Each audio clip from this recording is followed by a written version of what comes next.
Time में स्कार्ब irrigation division Nausher Afroz office में मौजूद हूँ और यहाँ पे हमारे साथ मौजूद है अहमद अली काकीपुर साहब, जो यहाँ पे एग्जीक्यूटिव इंजीनियर हैं। उनसे पूछेंगे कि सर महकमा स्कार्ब इतने ट्यूबवेल हैं, पंपिंग स्टेशन हैं,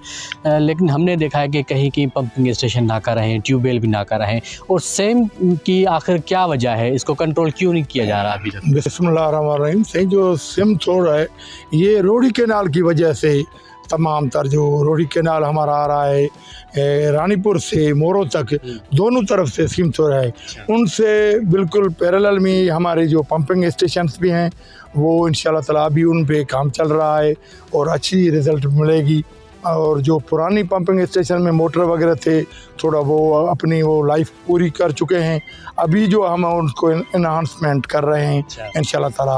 आपको रिजल्ट मिलेगी। मैं इस टाइम पे एडिशनल डायरेक्टर गुलाम फारूक विस्ट्रो साहब के साथ मौजूद हूँ, ज़राई माहिर भी हैं। इनसे पूछेंगे कि सर सेम हमारे डिस्ट्रिक्ट में ज़्यादा हो गई है और बड़े बड़े जो गाँव हैं वो भी सेम की नज़र हो गए और ज़मीनें बंजर हो चुकी हैं, तो आप तजर्बा रखते हैं और 24 घंटा आप जो है वो मुख्तलिफ ज़राई मालूमात देते रहते हैं, तो इस हवाले से हमें बताइएगा कि सेम को किस तरह ख़त्म किया जाए। तो अर्ज़ी है कि पहले तो असबाब आपको देखने पड़ेंगे कि किस वजह से ये सेम जो है सारी सिंध में फैल रहा है और दिन ब दिन ख़तरनाक सूरत अख्तियार कर रहा है। तो उसमें पहला तो इसमें आता है कि जो हमारी ज़मीन है, जो हमारे कैनाल से हैं वो सीपेज होते हैं, और हमारे जो छोटे छोटे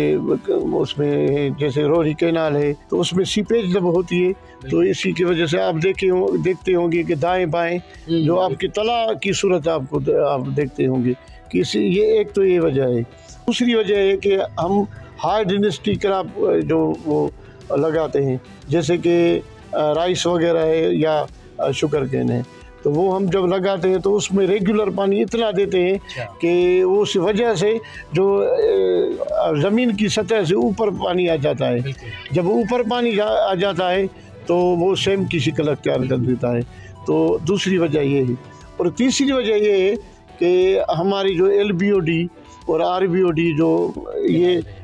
जो हमारे पास जो दोनों ये प्रोजेक्ट थे वो थे तो सिम को ख़त्म करने के लिए, मगर वो उल्टा काम कर रहे हैं।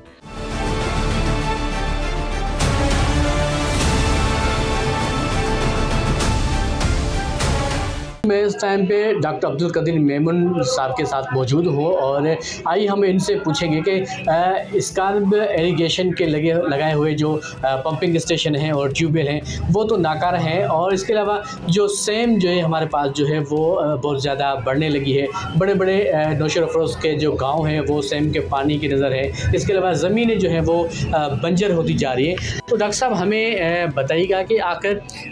किस तरह इनसे जान छुड़ाएंगे सेम के पानी से, क्योंकि महकमा स्कार्ब भी है वो भी काम नहीं कर रहा, बड़े बड़े गांव वाले परेशान हैं, तो क्या हल है इसका? दरअसल ये कि ये स्कार्ब इरिगेशन सिस्टम पाकिस्तान में यानी कि सिंध में,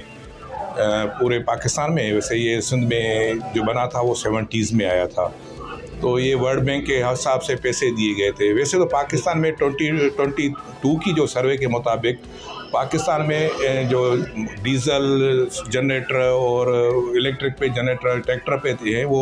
1.2 मिलियंस का तादाद है पाकिस्तान में, जिसमें पंजाब में 85% उसका रेशो है, जबकि सिंध में जो उसका टोटल 6.4 रेशो है। ये सिंध में तो बहुत पहले तो कम में है, एक तो अंडरग्राउंड पानी हमारे पास मीठा कम है,